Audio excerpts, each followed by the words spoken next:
Oke. Ya, bismillahirrahmanirrahim. Assalamualaikum warahmatullahi wabarakatuh.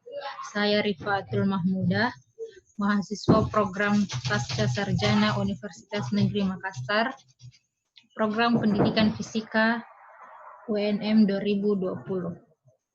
Baik, di sini saya akan mempresentasikan model pembelajaran Project Based Learning atau berbasis proyek. Presentasi ini merupakan salah satu tugas dari mata kuliah teori pembelajaran.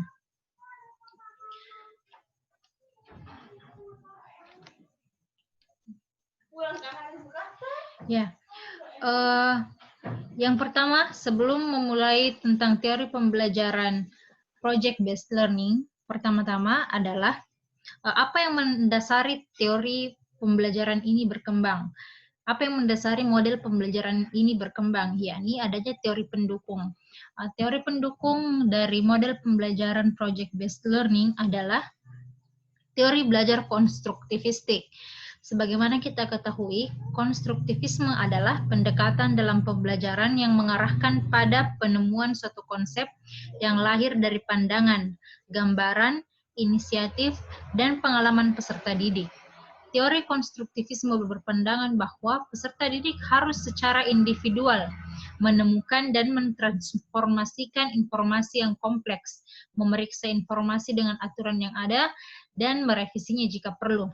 Hal ini sangat sesuai dengan konsep dasar dari pembelajaran project-based learning, di mana umumnya pelaksanaan proses pembelajaran ini adalah dengan membebani peserta didik dengan menciptakan sebuah proyek di mana proyek tersebut berkaitan erat dengan mata pelajaran yang akan diajarkan dan hasil akhirnya berupa suatu produk baik secara keseluruhan dari mata pelajaran itu atau secara spesifik dari sub-sub materi pembelajaran. Nah, adapun sintaks model pembelajaran project-based learning, yang pertama yakni menentukan pertanyaan mendasar, yang kedua mendesain perencanaan proyek, yang ketiga menyusun jadwal, yang keempat memonitor kemajuan proyek, yang kelima menguji proses dan hasil belajar, dan yang keenam evaluasi pengalaman. Adapun prinsip sosial model pembelajaran project-based learning ialah yang pertama, model ini melibatkan siswa secara langsung dalam proses pembelajaran, menghubungkan pembelajaran dengan dunia nyata. Yang ketiga, dilaksanakan dengan berbasis penelitian. Yang keempat, melibatkan berbagai sumber belajar. Yang kelima, bersatu dengan pengetahuan dan keterampilan siswa.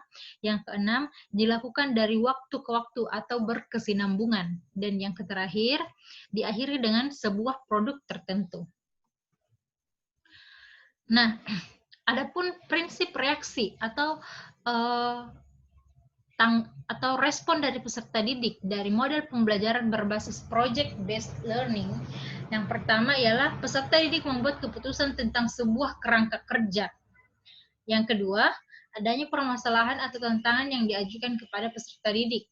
Yang ketiga, peserta didik mendesain proses untuk menentukan solusi atas permasalahan atau tantangan yang diajukan. Yang keempat, peserta didik secara kolaboratif bertanggung jawab untuk mengakses dan mengelola informasi untuk memecahkan permasalahan. Yang kelima, proses evaluasi dijalankan secara berkelanjutan. Yang keenam, peserta didik secara berkala melakukan refleksi atas aktivitas yang sudah dijalankan. Yang keenam, produk akhir aktivitas belajar akan dievaluasi secara kualitatif. Dan yang ketujuh, situasi pembelajaran sangat toleran terhadap kesalahan dan perubahan.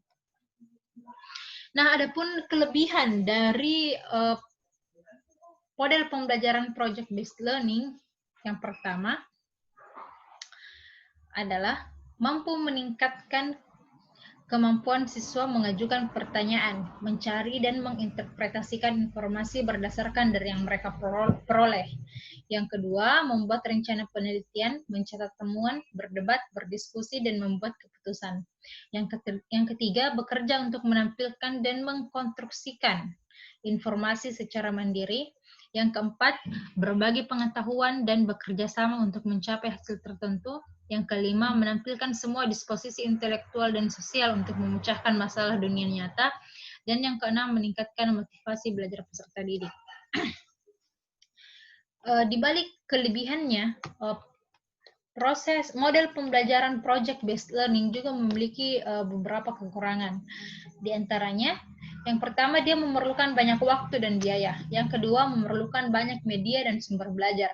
Yang ketiga, memerlukan kesiapan guru yang siswa yang ingin dan siap untuk berkembang. Dan yang keempat, ada kekhawatiran siswa tentang satu topik saja yang dikerjakannya. Nah, demikianlah presentasi saya tentang model pembelajaran project-based learning. Sekian, wassalamualaikum warahmatullahi wabarakatuh.